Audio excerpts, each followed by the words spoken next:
তো হ্যালো বন্ধুরা, দেখুন আমার কত সুন্দর ড্রাগন ফল হয়েছে। এই দেখুন আর একটা হয়েছে, এই দেখুন বন্ধুরা, এই দেখুন কি অসাধারণ। আর এত ঘাস হয়েছে গাছের গোড়ায়, এই দেখুন।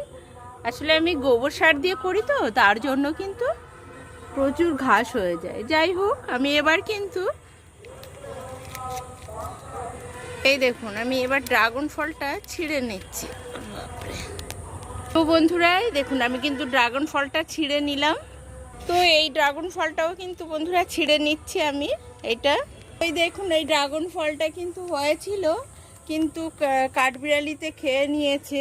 আর ওই দেখুন ভেতরে আর একটা দেখা যাচ্ছে, এখানে দেখা যাচ্ছে একটু, ওই দেখুন দূরে, ওটা কিন্তু পেকে গেছে আর দুদিনের মধ্যে পেকে যাবে। ওই দূরে দেখাচ্ছি, তো আমি যেতে পারছি না বলে ছিঁড়তে পারছি না। যাই হোক বন্ধুরা, ভিডিওটি কেমন লাগলো, ভালো লাগলে লাইক কমেন্ট এবং শেয়ার করে বন্ধুরা পাশে থাকবেন।